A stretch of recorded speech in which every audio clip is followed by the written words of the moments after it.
Assalamualaikum warahmatullahi wabarakatuh. Hari ini kita akan membicarakan masalah nugget alami ya, atau secara umum kita mengenalnya nugget emas atau nugget logam putih platinum. Nugget emas adalah logam alami di mana kandungan mayoritasnya adalah emas. Misalnya kandungan emasnya ada yang 75% bahkan 90%. Bukan seperti emas yang kita temukan yang masih bercampur dengan pasir, batu, atau bersatu dengan logam lain atau mineral lain yang ukurannya sangat kecil atau mikro ukurannya, yang jumlah emasnya hanya di kisaran ppm, misalnya 100 ppm, artinya 100 gram per ton. Ataupun persen, tapi masih terlalu rendah persennya, misalnya 1%, artinya ada 10 kilo per ton.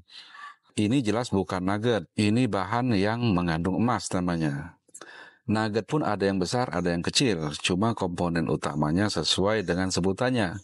Nugget emas artinya hampir semuanya itu terdiri dari emas. Walaupun masih ada campuran logam lain. Untuk nugget PGM atau platinum group metal yang pernah saya temui yaitu nugget platinum. Sama seperti emas, tadi persentasenya sudah luar biasa tinggi dibanding logam lain. Sekarang pertanyaannya, apakah semua nugget itu berharga?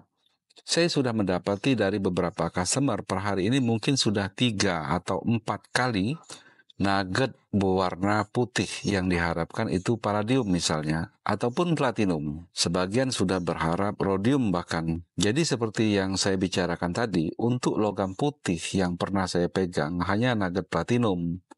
Saya tidak berani mengatakan tidak ada nugget PGM lain seperti nugget palladium, nugget rhodium misalnya kan. Dan saya yakin pasti ada. Dan tentunya pasti luar biasa langka. Jika pertanyaannya apakah nugget itu semuanya berharga, maka bergantung kandungan atau penamaan nugget itu.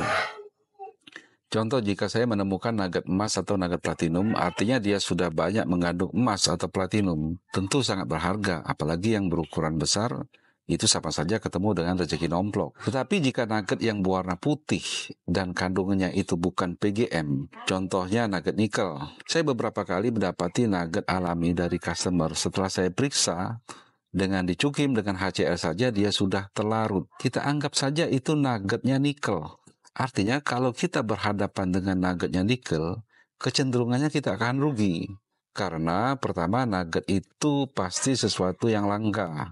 Mayoritasnya memang nikel, tapi barangnya sangat sedikit. Kedua, bisa dikatakan dia menjadi logam yang sudah matang atau sudah jadi, sehingga jika mau diolah, misal kandungannya ada 60% atau 50%, sedangkan barangnya sedikit. Lalu kita ingin murnikan, maka memurnikan nikel akan menjadi lebih mahal. Karena memakan banyak kimia, sedangkan harganya tidak seperti harga platinum atau emas.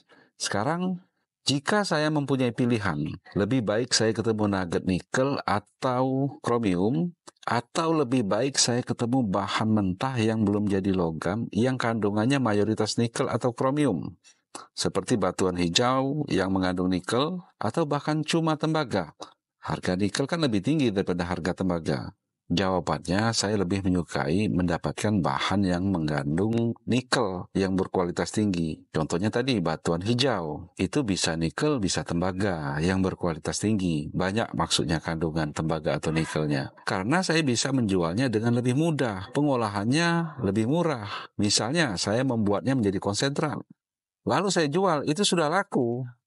Tanpa menghadapi kerumitan memurnikan nugget nikel yang sudah menjadi logam tapi nanggung-nanggung, misalnya 50%, 60%, 75%. Karena kimianya akan sangat tinggi biayanya dan barangnya itu langka masalahnya pasti. Jadi tidak banyak akan kita temukan. Jadi nugget itu berharga jika yang kita temukan adalah nugget platinum, nugget emas. Tentu walaupun biaya pengolahannya lebih tinggi karena dia menjadi logam yang sudah jadi. Tidak masalah sama sekali karena harga logamnya luar biasa lebih tinggi lagi. Oke, demikian saja dulu. Mohon maaf jika ada kata-kata yang salah. Assalamualaikum warahmatullahi wabarakatuh.